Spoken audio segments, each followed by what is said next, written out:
Hey, what's up? What's up? So, if I was to give the first two episodes of Skeleton Crew out of five, I would give them a 4 out of 5. I kind of like the idea of what they're trying to do because this is a different kind of Star Wars movie that feels like the classic 80s movie that include kids, Goonies, whereby kids are the stars of the show.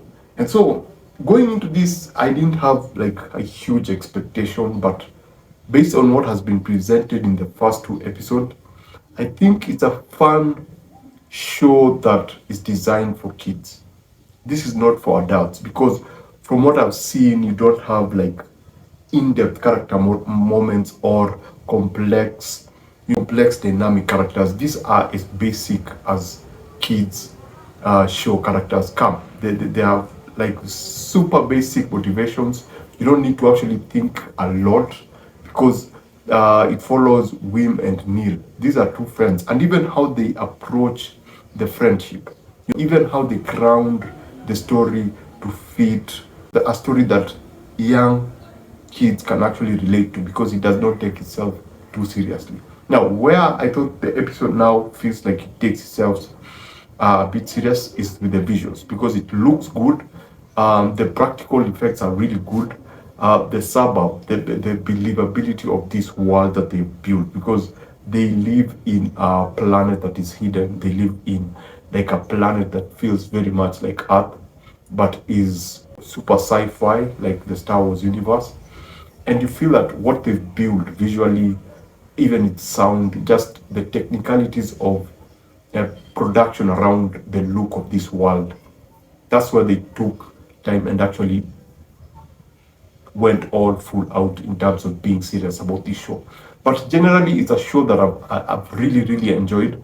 It's a show that is much more different from what we're used to. It does not take itself too serious.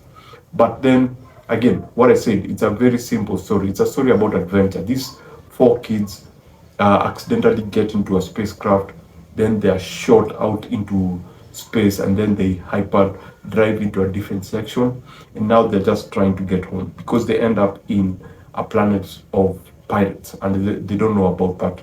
So when they go there, they meet as another character who I think will have a pivotal role in the it's Jude Law basically. I think he'll have a very pivotal role in this particular story. But generally, the motivation, the story is simple. These kids need to find a way of getting home. So it's very, very simple. Any kid can understand this. Now, the one thing that I did not like about the show, and I think it's perfect, only for one thing.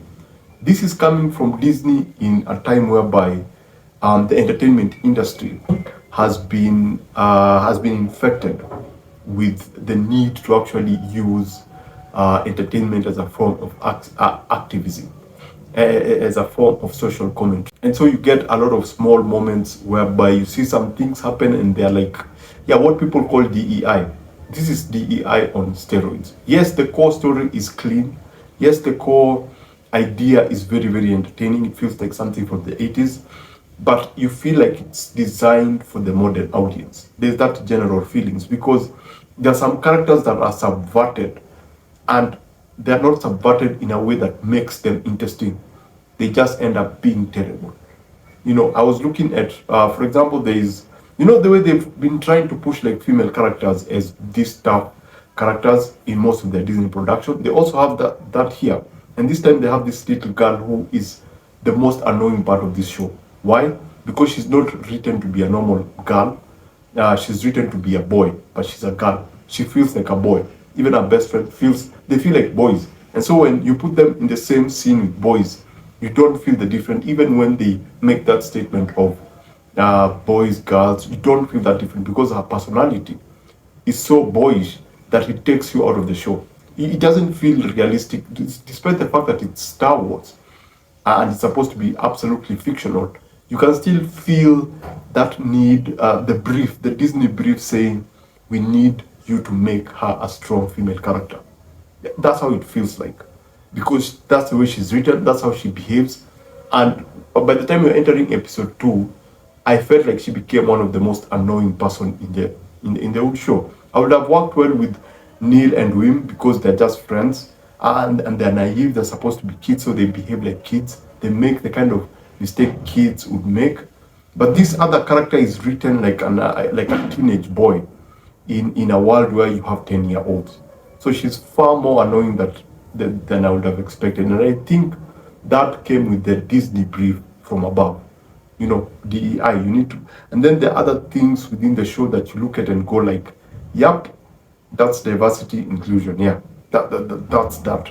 So apart from that, following it as a story, it's very, very. And the reason I keep talking about DEI, because this is a child show.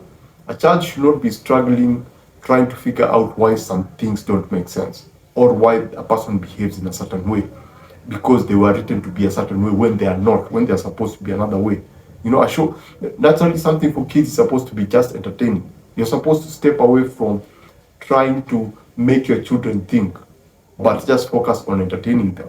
And what you see Disney has done with this particular production, Star Wars Disney, they've injected and they've sprinkled a bit of that DEI within the show. But outside that, it's pretty fun. It's enjoyable. It's just, I don't know how to make it feel. It's just that classic fun of going out on an adventure. And the thing about Star Wars is that it's so broad.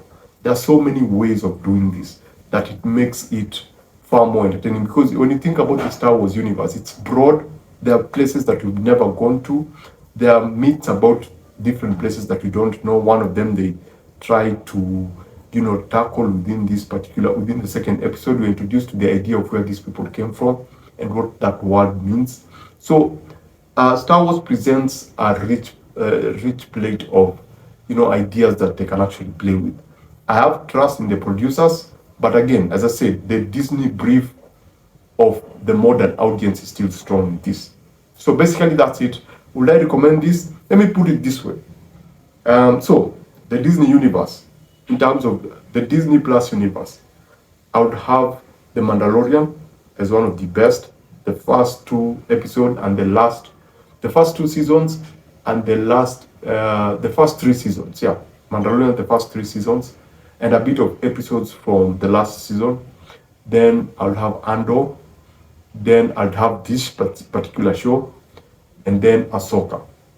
Yeah, those are some of the shows that I've been impressed with so far in terms of production design and in terms of where they take the story. So yeah, it's decent.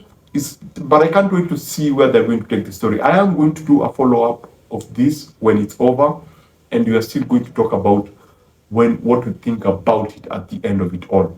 So basically, that's it. Remember to always watch what you enjoy and enjoy what you watch. Shall see you on the next one. Adios.